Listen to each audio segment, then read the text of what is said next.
Morning to all. Welcome to Saro's kitchen. Saro's கிச்சனில் நாம் இன்றைக்கி கற்பூரவள்ளி ரசம் பண்ண போகிறோம்.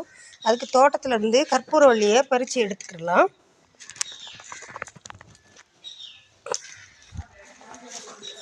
பாருங்கள், கற்பூரவள்ளியை நாம் பறித்து எடுத்துட்டோம். இதை போய் இனிமேல் சுத்தம் பண்ணிவிட்டு ஒரு அருமையான ரசம் செய்ய போகிறோம்.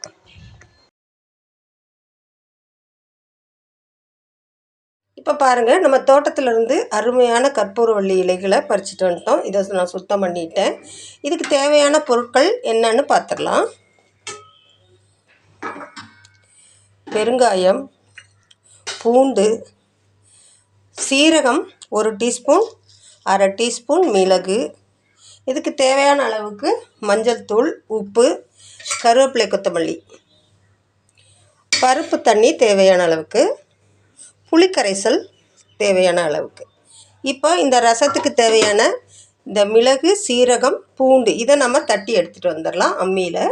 இப்போ பாருங்கள், பூண்டு, மிளகு, சீரகத்தை தட்டி எடுத்துகிட்டு வந்துட்டு கற்பூரவள்ளி இலையும் நம்ம கட் பண்ணி வச்சுக்கிறோம்.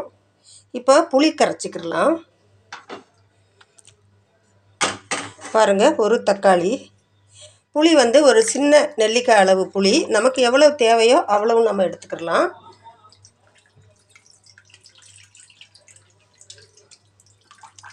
இப்போ இந்த தக்காளியை இந்த புளி தண்ணியோடு சேர்த்து நல்லா கரைச்சிக்கலாம். இதை நல்லா கரைச்சி எடுத்துக்கிட்டு மற்றபடி இதை ஸ்டவ் ஆன் பண்ணலாம். இப்போ பாருங்கள், புளியை நல்லா கரைச்சிட்டேன். அது கூட தக்காளியும் போட்டு கரைச்சிட்டேன். தேவையான அளவுக்கு தண்ணி ஊற்றிக்கலாம். நமக்கு எவ்வளோ ரசம் தேவையோ அந்த அளவுக்கு தண்ணி, உப்பு சேர்த்தாச்சு இதில். இப்போ நம்ம ஸ்டவ் ஆன் பண்ணிக்கலாம். ஸ்டவ் ஆன் பண்ணிவிட்டேன். இதில் மஞ்சள் தூள் சேர்த்துக்கலாம். ஒரு 1/4 டீஸ்பூன் மஞ்சள் தூள் சேர்த்தாச்சு.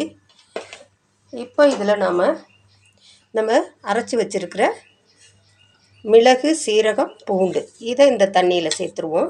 இது நல்லா கொதி வரட்டும். அது கூடவே இந்த கற்பூர இலைகளை நல்லா அப்படி கிள்ளி போட்டுக்கலாம்.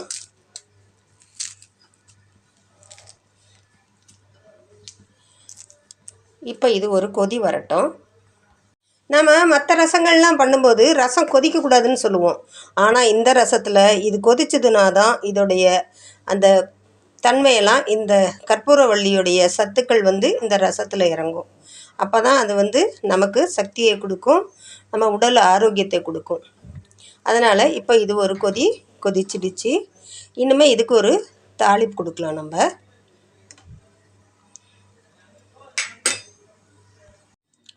ஒரு 2 டீஸ்பூன் எண்ணெய் விடுறேன். சின்ன டீஸ்பூன் தான் இது, அதனால் இந்த டீஸ்பூனில் 2 டீஸ்பூன் எண்ணெய். இப்போ கடுகு, உளுத்தம் பருப்பு சேர்த்துக்கலாம்.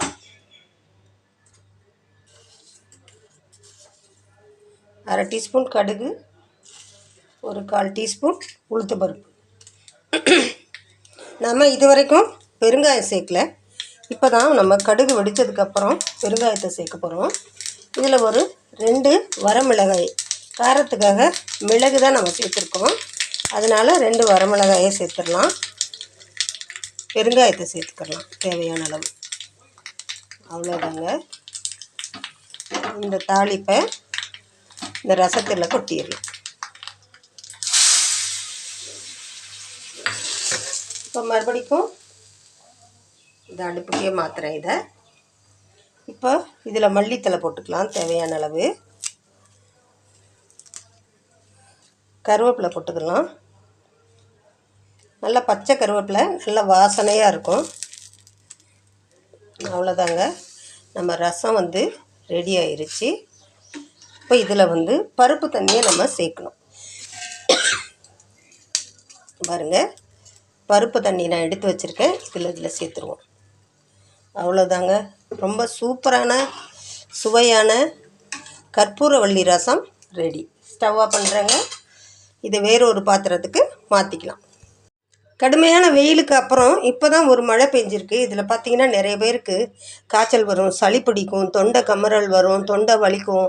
அந்த மாதிரிலாம் இருக்கும்போது இந்த மாதிரி ஒரு ரசம் வச்சு கொடுத்திங்கன்னா ரொம்பவே உடல் ரொம்ப ஆரோக்கியமாக இருக்கும். தொண்டை வலியெல்லாம் இருக்காது. சளி நெஞ்சு சளி இருந்துச்சுன்னா அந்த நெஞ்சு சளியும் சரியாகும் இந்த கற்பூரவள்ளிக்கு. கற்பூரவள்ளி வந்து ஒரு சாதாரண இலை இல்லைங்க, ரொம்ப மருத்துவம் கூட படைத்த ஒரு நல்ல அருமையான மூலிகை இது. இந்த மூலிகை ரசத்தை நீங்களும் சாப்பிட்டு பார்த்துட்டு உங்கள் வேல்யூபிள் கமெண்ட்டை எனக்கு சொல்லுங்கள். ஃப்ரெண்ட்ஸ், இந்த வீடியோ உங்களுக்கு பிடிச்சிருந்துச்சுன்னா லைக் பண்ணுங்கள், உங்கள் ஃப்ரெண்ட்ஸ் அண்ட் ஃபேமிலிக்கு ஷேர் பண்ணுங்கள், கமெண்ட் பண்ணுங்கள், சப்ஸ்கிரைப் பண்ணுங்கள், பக்கத்தில் இருக்க பெல் ஐக்கானை மறக்காமல் கிளிக் பண்ணுங்கள். தேங்க்யூ. மீண்டும் ஒரு நல்ல வீடியோவில் உங்களை சந்திக்கிறேன்.